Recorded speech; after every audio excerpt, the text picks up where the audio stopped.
Hey, y'all, welcome to Challenge Accepted, the podcast where we challenge each other to a new movie or TV show every week. I am Frank, and I'm with Thomas.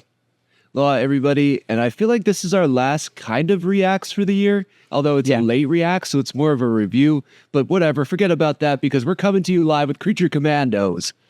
It's Christmas break, y'all. Let's be honest. One of the things I want to start off by saying, hey, Frank, where's Adam's family? Hey, Frank screwed up. So I accidentally deleted the files.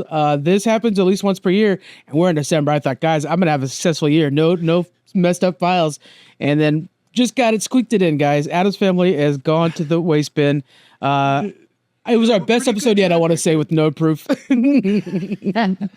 I know. That would have hit at least 1 million downloads. We probably would have dethroned Joe Rogan, This American Life, all that stuff. But, now it's gone to the ether. So, the ether gods enjoy that one. How topical is that? Joe Rogan did just get dethroned, so that's perfect timing.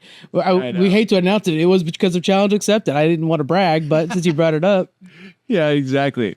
Us partnering with Travis Kelce's wife. So yeah, I like how you sent me that. Jason Kelce. Yeah, I like how you sent me that picture of them being on GMM because I was like, I just got done watching that episode that morning, and they did such a wonderful job on the show. Those two that's a great pairing. That couple.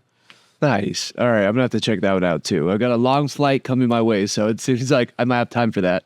Oh, you got to binge some Good Mythical Morning for sure. I watch that literally first thing every morning. Nice. But what I've been enjoying a lot is Creature Commandos, is what we're going to be talking about today. This is the beginning of the DCU, and it establishes what is canon and not canon from the DCEU, which, no surprise, is everything that James Gunn touches. And what did you think of this overall? Well, I think that's an interesting place to start because I think that's the one little hang up I had with this show. Mm-hmm. Where I was like, okay, this is the start of the DCU. It's a fresh restart. Everything is going to be different. And then it's like, oh, we're taking things from the Suicide Squad. Oh, we're taking things from Peacemaker. Yeah. And I'm not mad at it. I'm not saying that's terrible. I'm not saying that's bad. I was just surprised by how connected it was to those things. And I shouldn't be. I know they're James Gunn's babies. But again, it still was like, wow, we're really connected here. So I will throw out the fact that he even said, like, I actually wrote this before that switch came. So this was written in the DCEU days. I think that's a lot of that. But also, I think he says, like, in Peacemaker, we're going to make sense of why you saw Flash and Aquaman. In Peacemaker Season 2, we're going to make that kind of just make sense. And then in Suicide Squad, I think the only big difference is, like, he might keep Harley Quinn, which I think is a very good idea. Margot Robbie, I think, is a hell of a good actress for it. How can you get rid of Margot Robbie? Like, you can't. Like, you have to bring her over, right? Like, yeah, there's like, if there was one character that deserved it, I guess, besides Peacemaker, who proved himself, would be Margot Robbie's Harley Quinn. And she's just phenomenal. I mean, also Amanda Waller, which we got here too. Yes. She's solid, as, what is her name? Why am I blanking? Oh, Waller. That's who it is. I forget what the actress' name is. I know. All I'm thinking is How to Get Away with Murder. I cannot remember her name. Oh, I'm so sorry. I will look it up. There you go. But yeah, those are the only two characters I think are worthy of elevating beyond the DCEU anyway. So that's perfect. And the way that we get a reflection back to Peacemaker Season 1 when her daughter came out and said, like, hey, my mom's this, and then that's what's created the Creature Commandos. I thought it was a smart way to connect them and set you up on a new path too. I thought it was kind of a good combo there. Yeah, definitely. And it's fun to get those callbacks to Project X. And then again, you like Viola Davis, which I just found that, or remembered, I will say, nice. Is a killer Amanda Waller. She's so good. She seems tough. She seems stern. She seems callous. And this show jumps right back into it where it's like, we can't use humans, but we can use these monsters. And kind of launching what James Gunn also said, this saga is all about monsters and gods. And we're getting the monsters right off the bat with a little bit of the god sprinkled in with Cersei. So it's like, okay, all right, I see you're really on brand with this show. And I really did dig that. It was very, very reminiscent to me of the Suicide Squad, though. And very reminiscent of the Peacemaker, too, because the way they made a world that makes sense to our world. We have these incels that are like, total bros, men's rights. By the way, played by Tony Cavallero, who I love so much from Righteous Gemstones. So, yeah, it's great to see him back. But we have these like incel dudes, and then like the idea that there's this place that might exist, not might exist, stuff like that. I felt like that's a very good way of putting Themyscira in a world that's true. I thought that was really well done, and shout out to James Gunn for creating such a plausible world where you could still have walking around King Shark, and also like, does Themyscira exist? I don't know. And if it does exist, there's gonna be a bunch of bros that'll be like, what, a place with all women? Hell yeah, bro. You know, like that makes sense to me. Right. Or why can't we go there? Yeah. I like that kind of stuff too. But yeah, it's hilarious. You know, I don't know if it's going to be controversial. It was something people didn't like about The Boys season 4, but I feel like James Gunn's humor just lands perfectly sometimes that people will probably overlook it. But I also like the fact that, you know, he also is resetting the slate for Wonder Woman. Because now this is clearly saying, hey, you know, Gal's probably out and we're probably getting a new Wonder Woman. And maybe she's more accurate in some ways, different in a bunch of ways. Like there's so many different versions of Wonder Woman in the comics. I think it's going to be cool that he kind of teased it, but didn't quite give us the answer yet. I think it's going to be a fun thing to explore down the line. Great shout out on that. I think Gal Gadot did a very good job as Wonder Woman, specifically in her first movie. I thought was a really great, you know, fresh air. But I'm ready for a new Wonder Woman, right? I'm ready for somebody maybe a little younger. Let's go strong. Why not go big buff Wonder Woman? I think that that's something that people have been asking for. And if you guys want a great Wonder Woman story, check out Absolute Wonder Woman. It's coming out right now. And it's a whole different origin story that just makes her even cooler. Dude, she's a beast in it. It's awesome. Like, it's so violent. And they've been doing a good job, I think, with Wonder Woman comics for a while. Like, I think there is a run called, like, Sisters of Themyscira, where it's, like, a bunch of the other warriors that are on the island. And But also, I'm going to bring it back to what we see in this show. The brothers of Themyscira, I think they're called.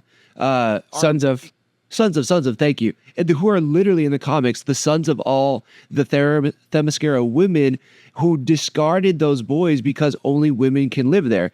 And so I thought that was like a cool way to tie in to the comic history, but also leave it open to where if that really exists in the DCU, they can pop up. James Gunn is really setting this up nicely. I thought that was, really well tied together. And I think it's something that could actually happen because I think these guys are kind of like the incels, but in the comics, I believe they're slaves, the sons of Themyscira. So they could like enslave these guys, something like that. That could be an evolution of this story. That's true. Yeah. Or these, sons, slaves could be existing somewhere else and they're not able to get out yet. And then we discover them and then they are a villainous force that goes after all the other Amazonians when, she has a chance. So there's so much they could do here. Cersei coming in, I think, was a unique choice. We start off there. She's out there. She's attacking the world. And somebody stops her because she gets arrested in Metropolis. Ding, ding, ding. We're thinking Superman. What's the next property? Superman Legacy, or is it just Superman? It's just Superman now. It was Superman Legacy. Yeah. Okay, yeah. Superman is out there. We're getting out in the next property from the DCU. Like, okay, I see what you're doing here. Breadcrumbs are launched or set up from the start. This is great. I want to throw this out there. I don't think it was Superman that got her. I think it would have been Wonder Woman or somebody else because one of Superman's actual weaknesses is magic. So he generally doesn't pick a fight with somebody who can do magic if somebody else could take care of them first. So it's true. And I wonder, with the movie that we were seeing with all these shots, and I know kind of getting away from Creature Commandos, everybody. Yeah, that's but it's like, I wonder if one of the other heroes that we're going to see in the beginning of Superman is going to help with him too. So it's like Superman launches. This is terrific. Mr. Terrific, Hawk Girl even, maybe Guy Gardner, because we know, right? So they help take down this threat, and that kind of launches this whole arc of like, okay, we establish there's other heroes in this universe. They can pop in, they can pop out, but now that kind of launches with a new villain that comes in where it's like, hey, I thought we got the bad guy, but something else still is happening. There's still danger in Metropolis. So there's a lot they could do there. But again, these little teases, I think, are all signs of where this show is going to lead for the next Superman movie. Yeah, absolutely right. Let's go ahead and go over this outstanding cast. So I think first off, let's start with Brad Finkelstein. Adira Varma plays this character. And it's the animation, the look of the show, I get a lot of Archer from it. And if that's the case, this is our Lana Kane. The no-nonsense lead who kind of elevates her state. She feels like she's better than everybody around her, and like the audience agrees, in a way.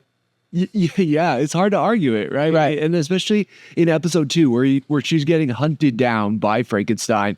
He's an absolute psycho, chasing her throughout time, completely obsessed with her. She is a badass, and she stands up for herself. She's strong as hell too, which we see later on. And she could take down an armada by herself as well. Like that's one of the coolest scenes. I just want to quickly say the animation is kind of one of my favorites compared to like, what if I can kind of take or leave the animation there. Mm-hmm. I think this in some ways, and you know how much I love X-Men 97. If you listen to this podcast at all, that was my favorite show this year. Yeah. I think in some ways this is even elevated beyond that. It's like almost borderline anime. Or it reminds me a lot of like Avatar: The Last Airbender too. So this animation is phenomenal. You're right. It is faster paced than Archer. I would guess the dialogue's closer to Archer, but I also got Venture Bros. Venture Bros has kind of this. It's like a better version of Venture Brothers animation, which had a lot of action scenes, and this clearly has a lot of action scenes as well. And then so we have Brandon Frankenstein, and then if we're going to talk about that, we might as well talk about Eric Frankenstein. Played by David Harbour, who, when he went in for the role, James said he changed Frankenstein's character to fit him more. That's always a good sign for the actor. I love when they do that. Yeah, and I like it too, because he said that was one of the only ones that changed from when he wrote it for the DCU to now. Yeah. So it's like, but David Harbour, I mean, listen, not everything he does is an absolute banger, but when he gets to show up and do his thing, he crushes it. And in real life, like seeing him in Hall H and just chatting with all the other, like just talking to the audience, talking to the other cast members of Thunderbolts, like the guy's personality is larger than life, and he looks like a big guy, but I feel like he's 6'5", when I hear him talk, and he's so bubbly, like he's the personification of Santa. Like I just love the guy so much. So the fact that they let him just cook here and James Gunn changed it for him, I think it was the right choice. I think he did play Santa a couple years ago, right? He did play Santa. Yeah. And then it was like a John Wick style Santa movie. I need to watch that. Yeah, that's right. I forgot I was going to watch that last year. But yeah, I'm rooting for David Harbour so much. And we have the finale for Stranger Things next year. So that's going to be pretty amazing. Going down the list, Alan Tudyk, probably one of the most top 5 voice actors in the world right now. Absolutely outstanding. Plays Dr. Phosphorus, also plays Clayface in a later episode. Dude's amazing. I mean, his filmography is one of the most impressive you'll ever see. Amazing. 100%. I did a deep dive on him like a few weeks back. I don't know why. Don't ask. But like, Juilliard actor. We were somehow, what's other famous Juilliard actors? You got Robin Williams, you got Christopher Reeves, and it was like, wait, did Alan Tudyk ever work with those guys? Well, yeah, he did. He's been going on since the 90s. Yeah, but. I mean, he's got Firefly in there. He's got so many other roles, Star Wars. So, I mean, Alan Tudyk, for sure, phenomenal. A Knight's Tale, sorry. Just want to throw that in there because it's one of my favorite performances. I think I got to challenge you to A Knight's Tale pretty early on in 2025 because I've been getting that itch to watch that again. And there's something special about it. You know what we'll do? We'll bring on Aaron from Phantom Portals, who just did a whole episode discussing that too. Yeah, I always send him A Knight's Tale facts, clips or whatever, all the time. So yeah, but he's so good. And as Dr. Phosphorus in this show is a really cool, unique character. I like how episode 1 ends where he's trying to kill him because they want to get the buzzer, that instead of it having the device that blows up all their heads, this one just shocks the hell out of them. Mm-hmm. And it's a super cool fight. How he touches everything, it bursts into flames. It's kind of similar to that first Diablo in Suicide Squad. I got that same vibe movie too. Yeah. But I just thought he's great, and like his lines in this show are already hilarious. There are so many throwaway good lines in this show that had me legitimately laughing in a way I didn't expect for this. I didn't think it was going to be this funny, but he had a lot of really good lines. He reminds me of the Invisible Man from the League of Extraordinary Gentlemen as well. It's kind of like the almost more powerful than everybody else character that's on the side. You have that in X-Men a lot too, where it's like Gambit's kind of that character that's not the leader, never will be the leader, but is almost like more powerful than the leader, and he just kind of hangs out over here. And that's a lot of fun. Dr. Phosphorus is going to be a blast to watch. Yeah, absolutely. And I think that's a perfect segue to the next character played by Frank Grillo, Rick Flag Sr., right? We know he's the dad of Rick Flag from the Suicide Squad, and actually Suicide Squad 2, which I think was the right choice. I like that dude a lot. But that fight between him and Dr. Phosphorus was so sick. It's amazing. Everything he touches, but he also is like, he's getting burned. He's using it also shows like how capable Rick Flag Sr. is, that he can take down a superpowered being even without weapons really, and like in his boxers. So I think that was a really cool fight to establish. You're right. The leader's not the most powerful guy in the group, but he can still handle himself. And he's still mourning his son. We saw that little reference to the events of the Suicide Squad movie when Rick Flag Sr. Or Jr. died. Is there a way to get back Rick Flag Jr. at all? Do you remember if there was something at the end of that? Ooh, interesting. I don't know. He seems pretty dead. Okay. I wasn't sure if I was like, am I remembering this wrong? Or was there like that with him in it kind of thing? You know, where they always do that little cliffhanger? Because I really like the actor. He's amazing in Altered Carbon and RoboCop. So it would be nice to have him back too. What is it? Something for All Mankind as well. Right? Oh God! Oh, he's so good in that. Yeah, great call. Yeah, but I'm pretty sure Peacemaker stabs him to death. Like, okay, I wasn't sure. And then he just rolls over. Because Peacemaker, they ended that movie off with Peacemaker being the one that was like, oh, he's still alive. We could get him again. And then they got the show. So I was like, did they do the same thing with Rick Flag? I don't remember. So yeah. That's true. We did see a body, but in a world where Frankenstein and Bride of Frankenstein exists, like he could come back. You know, I don't really know that character from DC Comics, but I'm sure there's been so many iterations of Rick Flag, and I'm sure he's popped back up in different ways. Also, explaining how the Flash, Superman, Aquaman popped up in Peacemaker. I don't know if he's gonna do like a multiversal thing, but like, why couldn't Rick Flag from another universe pop up? It's been done in DC before. Yeah, famously, DC will do it. It's a Secret Wars, Crisis on Infinite Earths. These guys copy each other all the time, and we're the ones that benefit from it. So yeah, it's just a matter of time before we see something like it. But with Frank Grillo, who we also saw him in Winter Soldier, if we're going Marvel, he's got such a distinct voice, and he definitely kind of gives off that Nick Fury of DC vibe, which I think will carry him forward in other roles as well. You know, after Creature Commandos, we could see him kind of leading a squad that helps Superman out, or maybe he's on the other side of the law with Batman. Like, he's going to be a reoccurring character we see a lot. I think so. I mean, they might use him as the connective tissue when man, Nick Fury actually was the perfect reference because, we could see him pop up in different places and be like, oh, well, if he's there, then this guy, and then this thing just happened.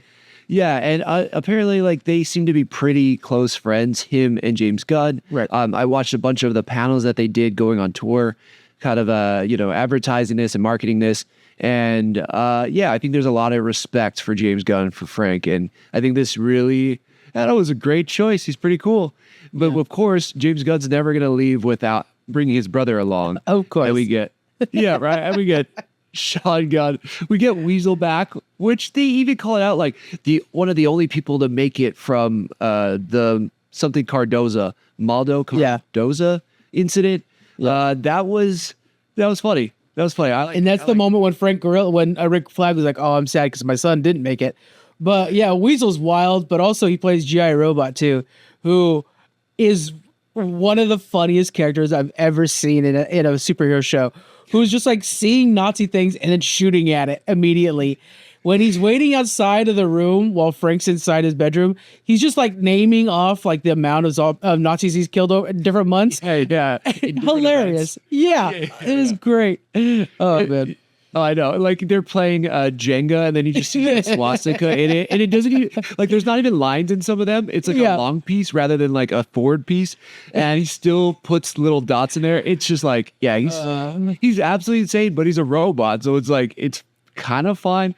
He's playing it amazingly well. I think next episode is actually like his episode. Good. It's gonna be pretty interesting to see it, but. The other thing to note is he's got a 2 on his helmet because there's been different versions of G.I. Robot through DC Comics. So I don't know if he sees the original version. I don't know if he sees G.I. Robot 4 or whatever, right? So there's so much room to grow with this character. And he's got this funny relationship with Nina Mazursky. Yeah. Nina Mazursky playing by Zoe Chow. They are considered kind of brother and sister because they're both created by the same person. Shout out to Screen Rant for teaching me that. Yeah, I didn't know that. And Screen Rant's video is kind of like helping me on that. I appreciate it. Not Screen Rant. Interesting. New Rock Stars. That's the one. Oh, there you go. It's we appreciate a lot of other people. But anyways, They both have the professor that invented her also created the robots, the GI robots. So in a way, they're brother and sister. And so I think there's going to be a bonding moment later on for them. Yeah, but there is one, right, where they're kind of watching as the princess played by Maria Bakalova, which we'll definitely talk about because Of course. she's also now becoming one of those established collaborators with James Gunn. Right? Exactly. But there's a part where she's throwing the bone for Weasel, and then they're overlooking the ledge, just kind of watching people. And there's a very sweet moment where, you know, he's like, is it now? Do we have time to kill robots now? And she's like, not right now, but, you know, if I do ever kill Nazis with somebody, it would be with you. Like, already sweet with each other, you know? And yeah, something about that, the monster, but also like the humanity in them and them bonding. I think it's just, it works a ton. I think that relationship's going to be really fun to explore throughout this show. I love that because the fact that you brought up like the monster and humanity, that's famously the Frankenstein plot. So we're seeing, you know, the old Frankenstein plot being used in other characters, and the Frankenstein plot's a love story going forward. It's such a fun way to play around with this. Let's talk about the princess, who's played by Maria Bakalova, who played Cosmo in the old Guardians of the Galaxies. If you're a friend of James Gunn, you're going to be employed. It's good stuff. Right. Also, I mean, famously, she was in Borat too as well. And man, you want to talk about a bold commitment to character? Yes. Like pretending she was like a slave put in a box, like just, you know how they do Borat, where it's like real people getting put in these crazy positions. She went for it. So she's an animal when it comes to like sticking to character, comedic chops. And I think it's great. I saw a kind of disturbing scene of her recording the love scene in the sound booth.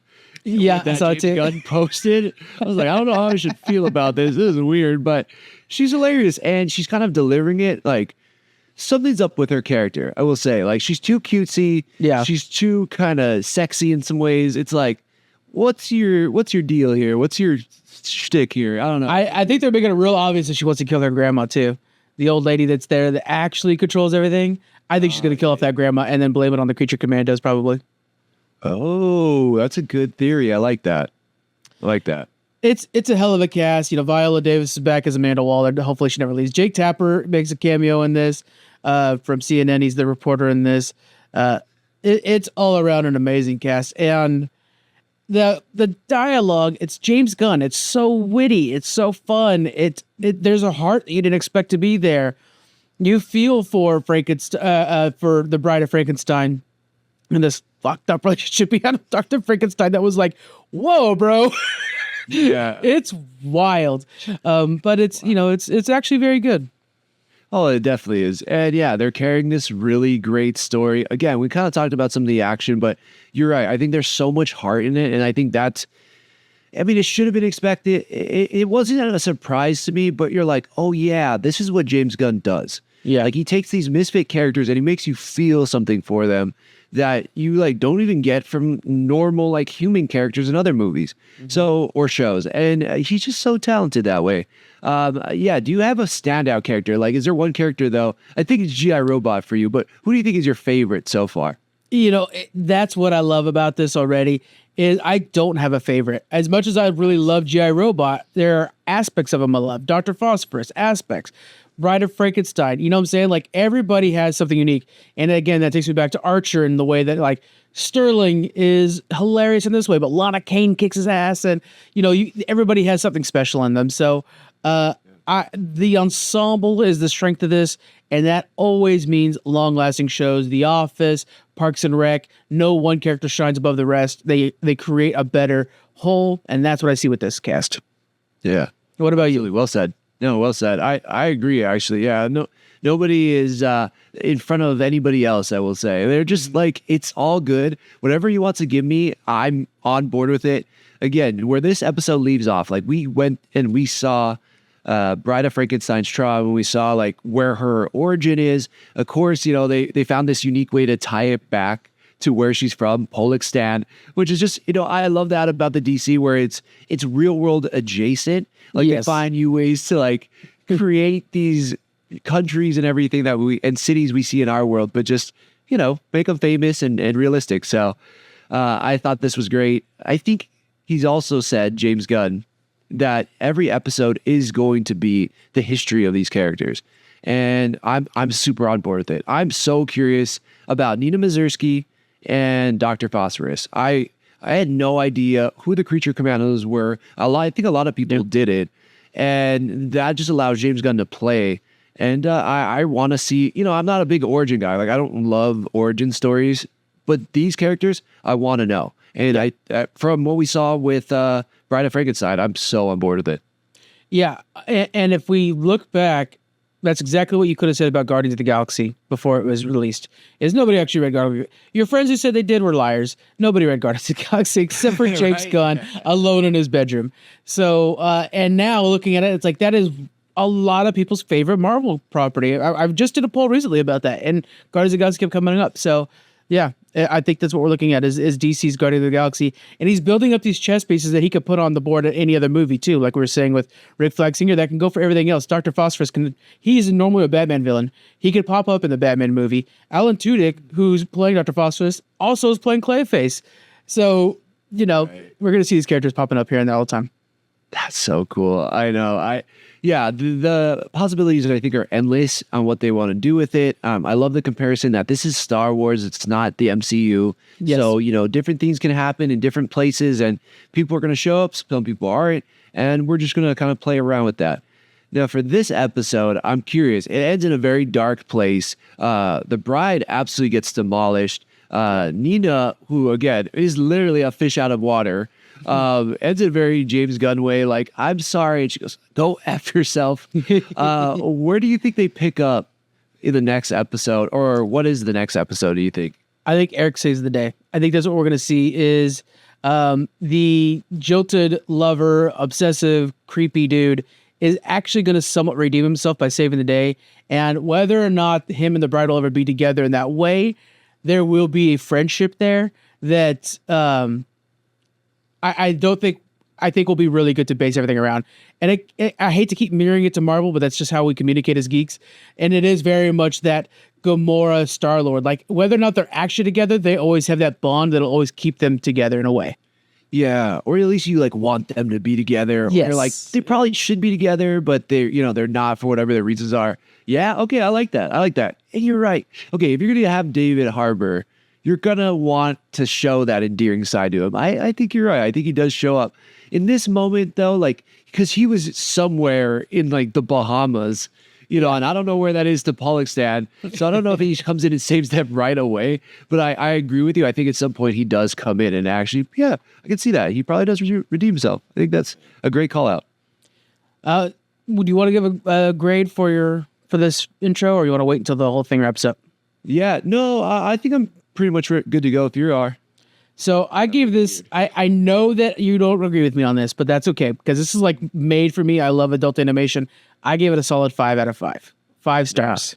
No, and I can completely see why you would though too. It's I love that for you, as the kids say. Right. I'm giving you space. But just for me, I think I don't know. It was just those. I couldn't get over the fact that it was so connected, and that's a me thing. It's not a show thing. I see how tremendous the show is. We didn't even talk about the music. Oh my gosh. Oh my God. Music. Yeah.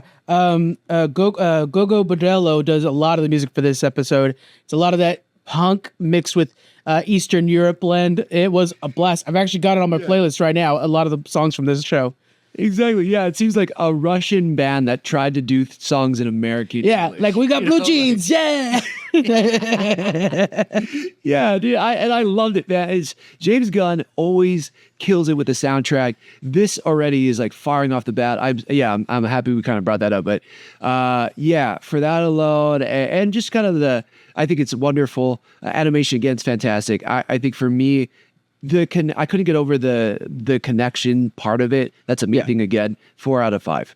4 out of 5, solid. I could see doing that. That is good stuff. Guys, it's a fun watch. Please let us know what you guys thought of it, and we're going to be sharing more and more fun facts from it as the episodes come out. So join us over on all our social media. We really appreciate it. And drop us a review for Challenge Accepted. Head over to that. Whatever you're listening to this on, I'm sure it has a way to review. Spotify, Apple, and whatnot. Hit us with a review. We appreciate it. Thank you so much. All right, we'll see you guys next time. Bye. Aloha. Yeah, well.